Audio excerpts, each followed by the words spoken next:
Hey guys, it's Scott here from Horse Racing Daily, and tonight we're going to talk about if spinoff can win the Belmont Stakes. But before I begin, I want to thank everybody that's subscribed so far. We're pushing towards the 300 mark. We should probably eclipse it by tomorrow or Monday. I've been working on the website the last couple of days. Most of it's coming along good. There's been a couple of complications on some things, but we're getting it straightened out. Hopefully in the next month or two it'll be up. I still plan on starting the weekly live stream on the week of the Belmont. And that's it. And we'll get on to spinoff. And he broke his maiden last year in June. Came back, ran in the Saratoga Special. Got third, then took a little bit of a break. Came back on February 22nd at Tampa. Ran in a allowance optional claimer race. They ran some of the fastest fractions on the card that day: 22 and 3, 45 and 4, and 110 and 4. If you want, you could pull up the chart for Tampa and look at it, but there wasn't much on the card but a bunch of maiden claimers and low-level claiming races. It was like a Wednesday at Tampa, so you get the usual. But he done what he was supposed to do. He ran by far the fastest time on the card by almost a couple of seconds in every fraction, so that was good enough for me. Then he went on after that race to run in the Louisiana Derby, and he was basically a 4-1 morning line choice. He ended up getting second by 3/4 of a length, and we'll come to the race chart. They ran it in 1:49.53. Before that, they had the mile and 16th with the 3-year-old females to Fairground Oaks. They ran a mile and 16th in 1:44.54, but they cut out 24:12, 47:48, 1:11.86, 1:37.86. And they cut out about the same: 23:63, 47:68, 1:11.54. They picked up the speed right here, of course, but typically the males will run faster than the females. And we'll get on, or we'll look at the older horses on the card. Ran 1:51.36 for a mile and an eighth. They had Core Beliefs, Silver Dust, Lone Sailor.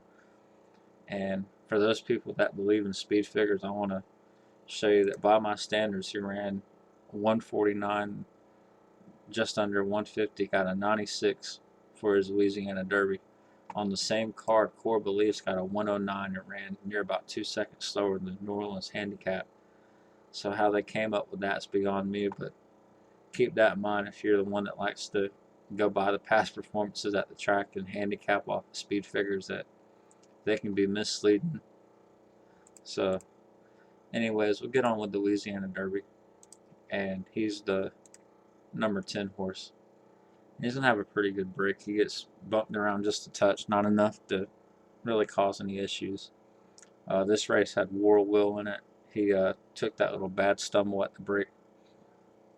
I really wish that War Will would have ran one of his better races in this, because it'd be a lot easier to handicap for the Belmont, but that's kind of War Will's throwout race, so I'd really like to know how good he is compared to some of these, like By My Standards and Spinoff.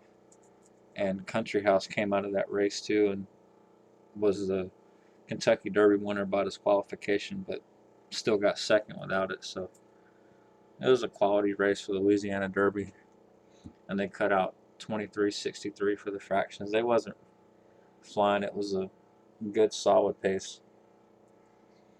But by my standards, the winner's just going to get the rail trip. He's sitting right here in the green, the 5 horse, and Spinoff's just outside of him, the number 10 in the white cap. And right about now, he's starting to make his move. He's going to get up on terms with the leaders. And like I said, War Will just didn't fire in this race.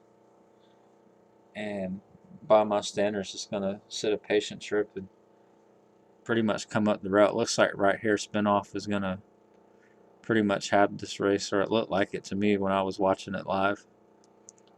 But you see By My Standards just keeps coming and coming up the rail. And yeah, Spinoff had a little bit of a wider trip.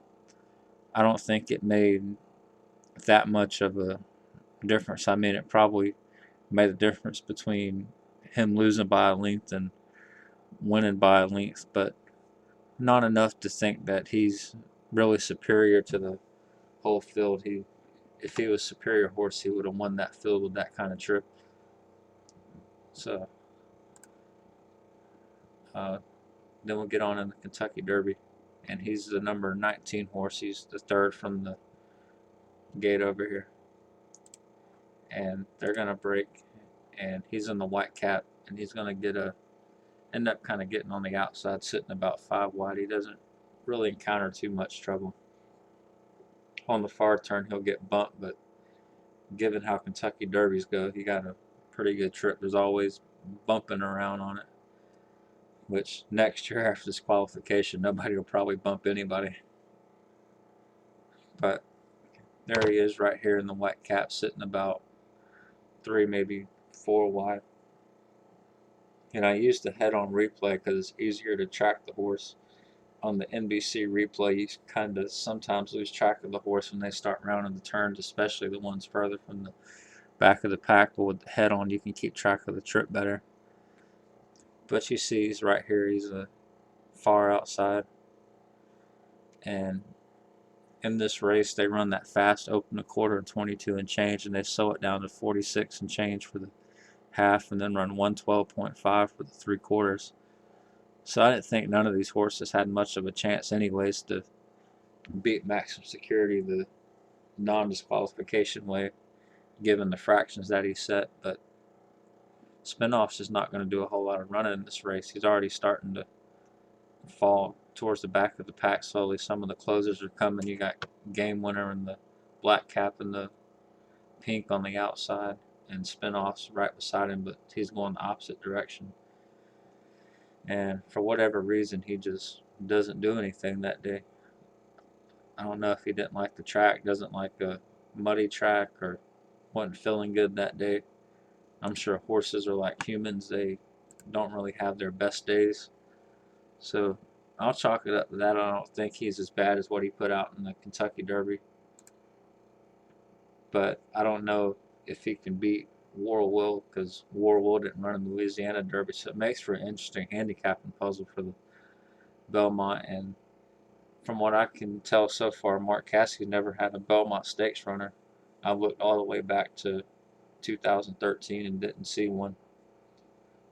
So I don't know. I think Spinoff has a good chance. He does technically have a higher placing over War Will, and Pletcher does have a pretty good Kentucky Derby to Belmont Stakes angle with a Tappert back in 2017, Palace Malice back in 2013, Venerosa last year finished a very good 4th. If you watched that race, you would have said, given the trip, he probably deserved 2nd, because he done a lot of dirty work trying to speed up Justify on that far turn and just ran out of gas. And you had Patch back in 2017 get 3rd with the same Kentucky Derby to Belmont angle. And if you just look back through the years, you'll see it that Destin's another one in 2016 got 2nd, got edged out by Creator. So Pletcher's pretty good at getting his horses from the Kentucky Derby to the Belmont, so keep that in mind. And Spinoff has shown that he has some talent. And Hard Spun won with I think it's the same sire as Justify. We're actually going to look that up real quick. And if it is, you got that going for him. Nope, Justifies by Scat Daddy. Never mind. But anyways, I think he's got a few angles going for him. He's ran some good races. But that's my take on Spinoff. Thanks, guys, for watching. There'll be more to come.